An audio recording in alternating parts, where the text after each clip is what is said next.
Pokoknya sampean yakin pangeran iku kondang.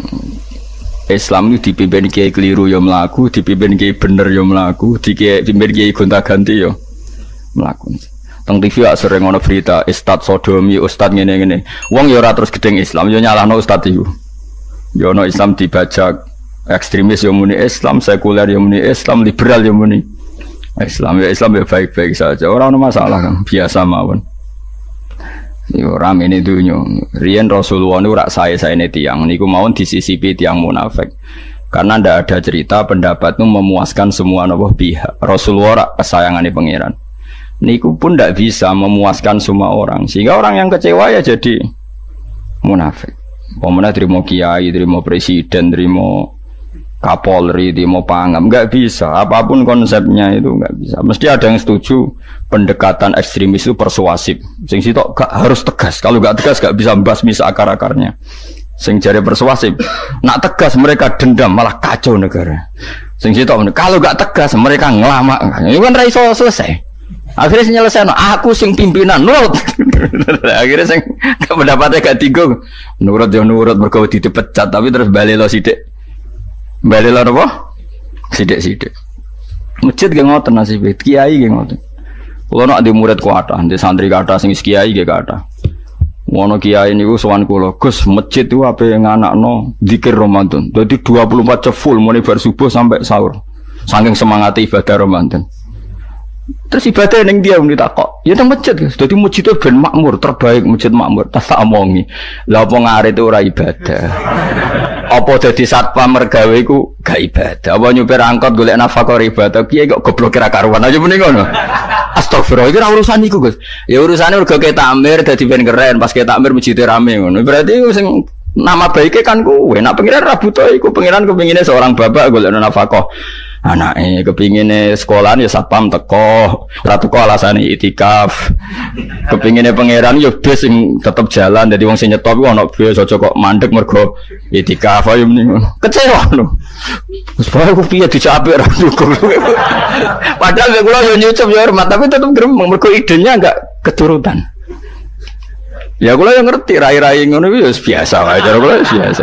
Tapi sesuai sadar den. Bareng ngajak wong dora gelem akhirnya sadar. Jebule ngandel jeneng nganggo sembang kula ya suwi wong luwih ngandel aku di bangku. Lah bento tapi ngandel kowe ya. Pengaliran sesat ta men. Ya masjid itu anggere sono salat jamaah iku ya wis rame cara pangeran. Ora perlu rame banget. Nak rame banget terus bakal pentol leren satpam leren supir angkot leren iku jek sepele. Dokter leren. Wong ape loro. Ape lara ape berobat ra iso. Nek larane emergensi astagfirullah minamikum taqabbal ya karim. Sajane semburu leren maling leren, copet leren, iku ape nek iso ngumpul iku. Makanya ngaji iku ambek wong alim kan, karena orang alim tuh yang tahu duduk perkaranya agama. Seorang lagi yang tahu duduk perkaranya agama. Nabi itu kalau ngendikan tuh sampai sahabat tuh gak bisa menampung. Kadang menyebut kebaikan satu majelis sampai 63 sampai 70. Misalnya Nabi ngendikan al-imanu bid'un wasituna bid'ah. Iman tuh ada 63. Terus nyebut terus. Pertama ngendikan a'la la ilaha illallah, tertinggi adalah kalimat tauhid. Wa adnaha imatatul adza anit thariq, terendah adalah menyingkirkan hal-hal yang mengganggu yang apa? Mukmin atau mengganggu jalan. Terus ngendikan seperti itu. Sehingga pernah suatu saat Rasulullah itu ngaji di masjid. Rasulullah itu ngaji di masjid. Nabi kalau ngaji di masjid memang di teras, jadi terbuka. Terus ada pemuda santai dengan santainya nggo pacul, ngliwati Nabi ngaji diliwati. Nggo pacul ya santai. Singkat cerita semua sahabat itu mencibiri. Celaka betul pemuda itu, ada Rasulullah ngaji tidak ikut tapi dia berlalu saja bawa cangkulnya. Kata Nabi, kamu jangan komentar demikian. Jika dia kerja menafkahi ibunya yang lemah atau anaknya yang lemah, dia juga ibadah dan itu juga sunnahku. Akhirnya sahabat mereka sadar. Jadi untuk meramaikan Islam itu tidak harus semuanya ngaji di masjid. Sing ape kerja ya ben kerja. Yang penting ora dadi germo. Ora pengedar narkoba itu. Nah, itu ora kerja Kang, perusakan. Jadi sebetulnya orang tuh nggak bisa mengatakan kerja mau mengedarkan narkoba itu ndak. Pengrusakan tuh namanya. Tapi kayak adol pentol terus hal-hal yang halal itu namanya apa? Kerja. Dan kerja itu ibadah. efek dari perikiran ulama yang seperti ini, akhirnya masjid daerah ulama itu sepi-sepi. Mergo ngomong ngono terus wong wae nak ngono ora perlu ning masjid. Lah iku kesimpulane sing salah. Kok terus kesimpulane nak ngono ora perlu ning masjid bar saiki. Maksudnya orang ngono sing di aktivitas nggih monggo. Nek sing ada akibat timbang turu ning omah akhirnya aduk ibadah ning masjid aja aduk turu ning masjid.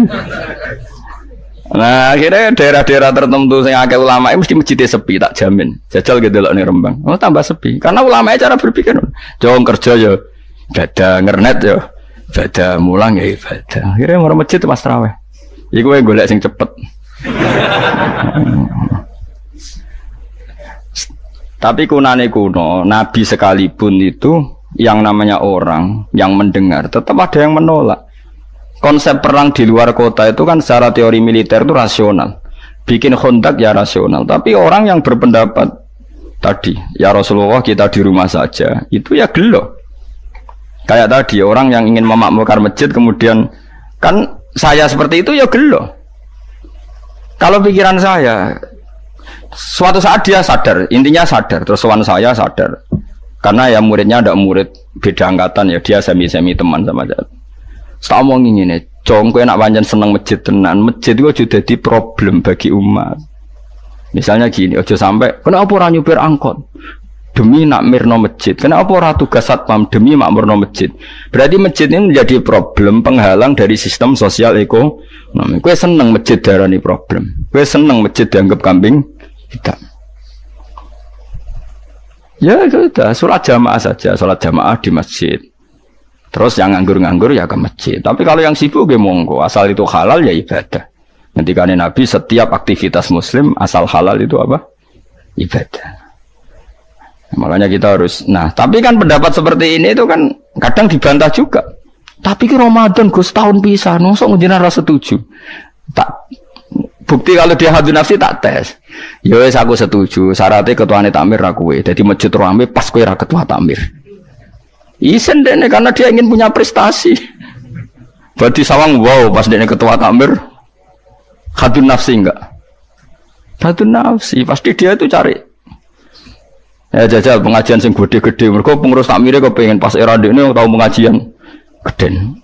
Pas gak pengurus takmir terus ada pengajian geden. Lapo rame-rame bareng. Padahal orangnya sama.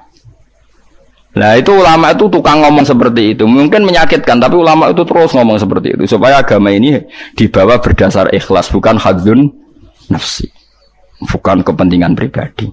Tapi tentu ulama tetap ngomong iktikaf ya sunat baik, kerja ya baik, amal lainnya asal baik ya baik. Ngomong gitu terus. Tapi kan mangkal loh akhir ulama, karena bagi pengurus masjid baik itu pas Ramadan ya masjidnya rame. Bagi yayasan yatim piatu amal apik ya dikekno yayasan yatim piatu. Bagi KBIH, bagi travel amal apik ya umroh.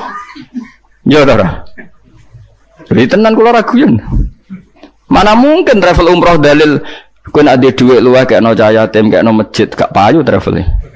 Tapi dalile al umroh ilal umroh kafaratun lima bainahuma. Umroh itu yang mengkafaroi dosa. Jadi dan itu kersane Allah, orang macam-macam pikirannya kersane Allah dan baik-baik saja. Dunia diokal-akali ini ya baik-baik saja. Allah ya tenang aja tetap sugih. Cuma ulama harus ngomong seperti saya. Jadi karena keterbatasan manusia sehingga yayasan yatim piatu mesti ngomong seakan-akan ibadah terbaik yang nyumbang yatim piatu. Nanti yang di travel ibadah terbaik ya sowan nabi umroh. Nanti sing jamaah thariqah ya ibadah terbaik itu thariqah. Semua dan itu semuanya baik gak masalah, kita tidak masalah. Tapi kalau memaksa orang lain harus seperti itu dan mengkerdilkan kebenaran hanya surahnya gambarannya seperti itu, kita sebagai ulama harus melawan. Karena Nabi dawuh kebaikan itu sekian jumlahnya. Terus Nabi menyebut di satu majelis itu 60. Sampai yang diantara yang disebut itu nganti ono sing jorok. Wa fi buti ahadikum sedekah. Kowe ngeloni bojomu iku sedekah. Sampai sahabat takok, "Ya Rasulullah, masa urusan gitu ibadah?" Ayati ahaduna syahwatahu wa huwa la ilaihi ajrun. Masa urusan kelon itu ganjaran ibadah. Terus Nabi jawab, kata Nabi, "Faqih falawadu'a fi haramin akana alaihi wisrun." Kalau andikan dia meletakkan mental seknya atau aktivitas seknya di luar yang halal, apakah itu tidak dosa? Iya ya Rasulullah. Terus kata Nabi, "Wa kadzalika," begitulah kalau diletakkan di halal dia juga dapat apa? Pahala. terakhir Nabi ngendikan takufu syarroka anin nas fa innaha shadaqatun minka ala nafsik. Jika kamu itikaf di masjid tidak bisa, adol pentol tidak bisa, jadi satpam tidak bisa, aktivitas sosial yang menguntungkan orang lain tidak bisa. Takufu syarroka anin nas. Yang penting kamu tidak berbuat buruk yang merugikan manusia. Sehingga sampai ada riwayat dari orang sufi, ibadahnya orang zaman akhir itu tidur. Karena anak tidur itu gak ganggu wong. Iya. Paling bojo tok sepeten. Tapi kan yo nyopet yo ora, zina yo ora, ndelok wong ayu yo ora. Nah, itu sampai Nabi terakhir nyebut. Dari sekian kebaikan tuh kalau gak mungkin kata Nabi takufu syarroka anin nas fa innaha shadaqatun minka ala nafsik. Sementing kamu tidak melukai atau merugikan orang apa? Sehingga misalnya ulama kok ngerti ada orang tidur di rumah, wong apik, gak ganggu wong. Ana bajingan mati, wong apik, sira iso bajingan meneh. Nah, akhirnya masyhur orang krono bajingan mati, kiai tenan ya. Saya nggih mayit niku, wong gak siap nih saya. Bajingan sih.